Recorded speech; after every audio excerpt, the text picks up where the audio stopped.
What's up, guys? I have a story to tell. I have a story I want to share with you guys. Man, I have a lot of stories that, let me just get into it. Let me hop into it. One time years ago, I may have been in my 20s. I was living in Atlanta still.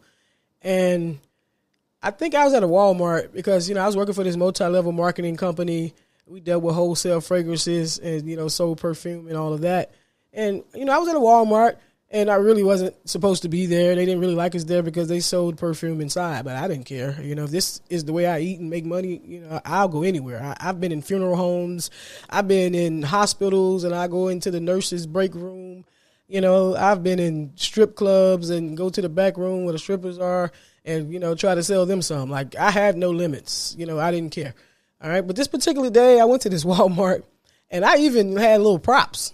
I had little props I used to use. I had this Walmart vest or safety vest or something. It was a Walmart vest. I got it from a Walmart worker before. I'm not afraid to ask either. I'm like, hey, let me have that. Let me get that. He gave it to me. And I was at this Walmart, and I was out there, trying to sell my perfume and cologne to people. We were doing great, having a good time. We always looked out for those little security cars. All Walmarts don't have them, but this particular one did. And the car's like making the rounds, checking the lot out. And I guess maybe someone called in and reported us. I had a group of people with me. So maybe they called and reported us, or she saw us or something. I don't know. But I hopped in that car, and for some reason, she took off behind me.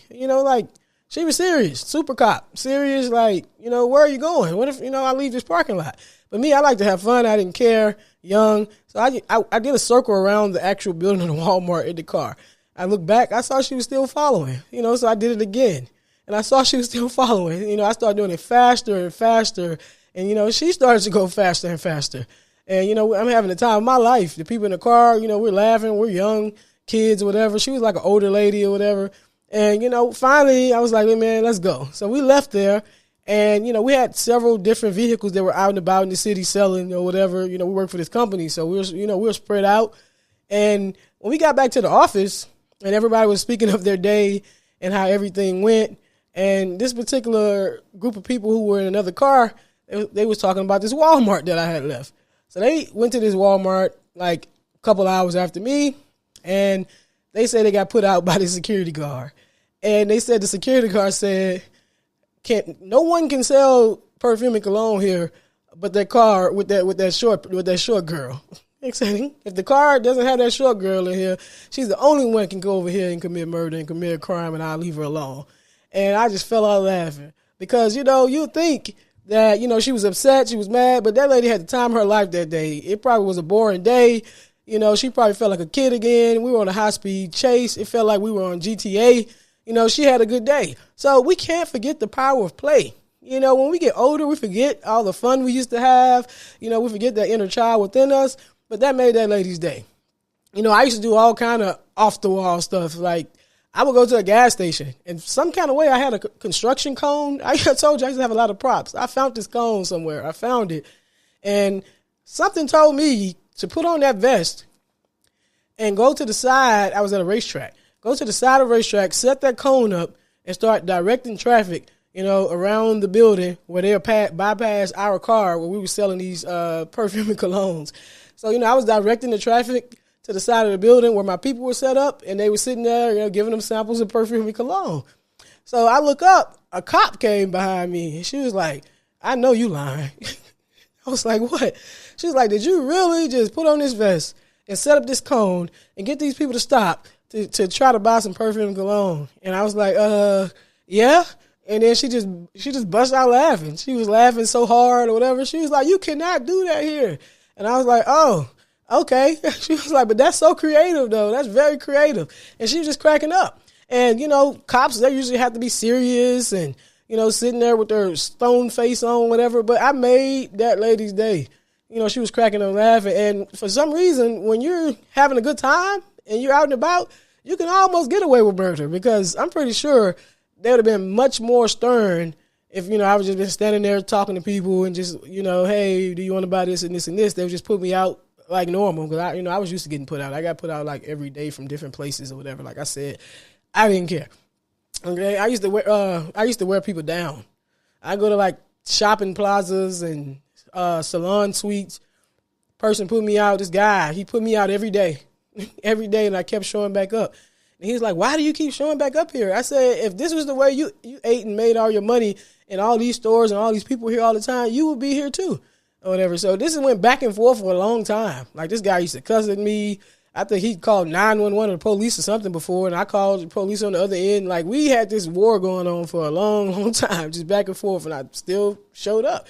So one day, I saw him, and I was like, "Oh, God, you know, I'm about to get put out." And then he stopped, and he grabbed my shoulder, and he said, "Go ahead and make your $1 million. You're going to be a millionaire one day." And I was like, wow. And that really took me back, man. That man saw that I was persistent. I wasn't going to give up. I wasn't going to quit. And he just gave me the pass. So I was able to, set up in that spot. And, man, oh, my God. Man, I'm going down memory lane now. You guys are taking me back down memory lane. Life was so exciting then. And it's just like the world was at my fingertips. You know, the world still is at my fingertips. You know, I've accomplished a lot since then. I've came far. You know, that's how I started off. I never discount that because, I learned everything from that. How to interact with people, whatever. I used to brighten up people's day. People used to really, laugh, go crazy laughing. This one particular time, let me tell you, this is the last story I'm going to tell about this. So I had this guy, and I don't know, I don't remember where we were, but he was just standing there, he was one of those guys, he thought he was all that. He was dressed, he probably had a lot of ladies or whatever. So, I walk up to him, and I had some girls that was with me that I was training, in sales or whatever. I was like, "Hey, she wants to have a kid." Okay. I was like, she's not dating a guy. She wants to have a kid. And we talked about it, and we're looking at your features and everything, and you have all the features that she likes, and you have all the features that she would want to pass on to her kid or whatever. It was like, you don't have to take care of the kid. You don't have to be in the kid's life. And I'm looking at him seriously, guys, like in his eye. You don't have to be in the kid's life or whatever. But, if you could just, donate your seed, and, impregnate her so she can have a child that may come out like you, she'll be very grateful. And in turn, I would be very grateful as well. And then he really stood there. He was puzzled, like, wow. And he was just looking. And he looked her up and down, and she was attractive, very attractive. He looked up and down, and he said, "Yeah, okay, I'll do it." And I was like, "Nah, I'm just playing with you, man. What kind of cologne you wear?"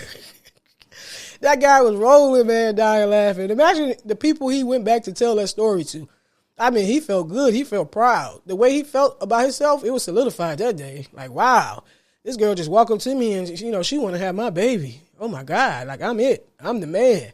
Whatever. But, yeah, I mean, lift people's spirits, high vibrations or whatever. You can get through any door with laughter.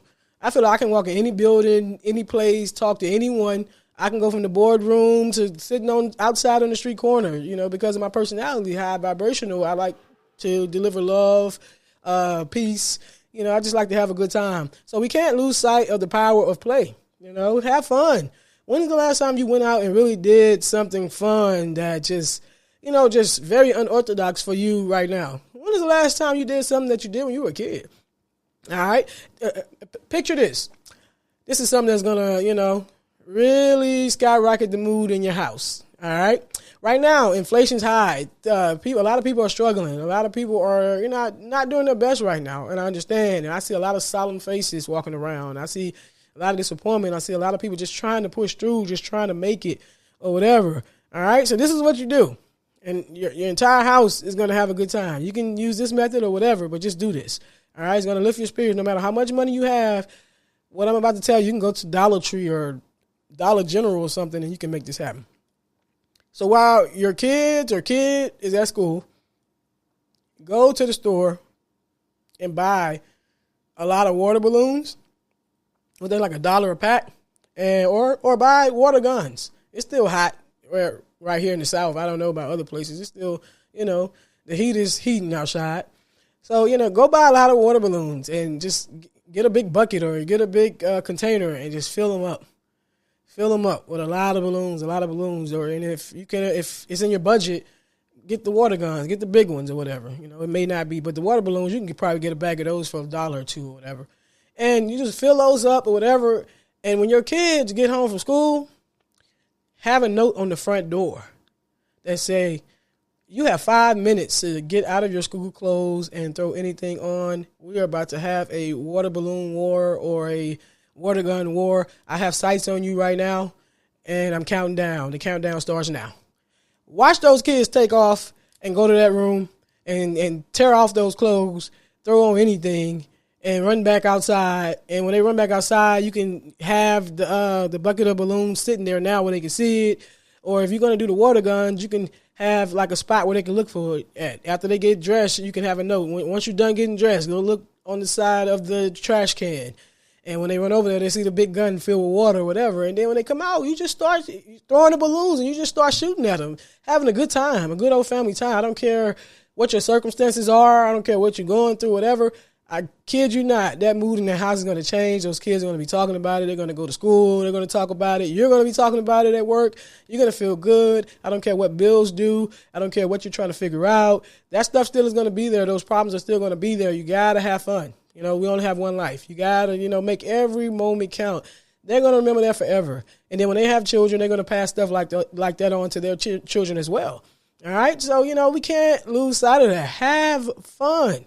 Why is vacation the only time we have a good time? We let loose. On vacation, man, I see some of you guys out on vacation, and I'm like, oh, man, you just really left your stuff at home. You have a great time. We can do that more than just vacation time in our everyday life. Crack jokes, pranks, or whatever. Who cares if it's called childish or whatever? Let that inner child within you live, and you'll be a lot more happy throughout your life. You'll be a lot more fulfilled.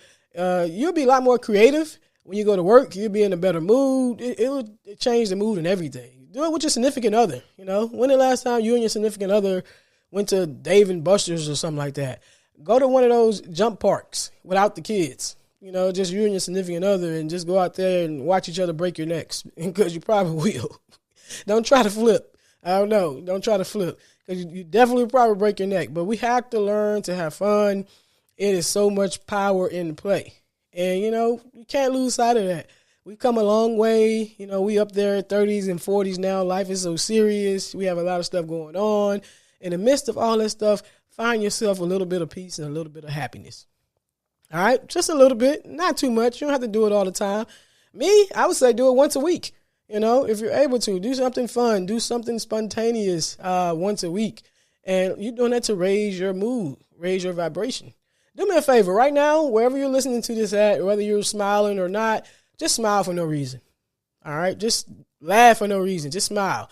Something about those muscles in your face, when you just smile, even if it's fake, it lifts your mood. Your brain registers that as happiness. So you can start doing things like that too. Just laugh for no reason. Now, don't be in front of nobody now. Because I can imagine me sitting around just seeing someone just with a fake plastered on smile just sitting there. And I was like, oh, my God. Let's get this person committed. What's going on? You okay? You all right over there? All right. But, yeah, you do it for you. Do whatever it takes. Go in the bathroom stall or whatever. But let's have fun. Let's live life. I know you're going through it.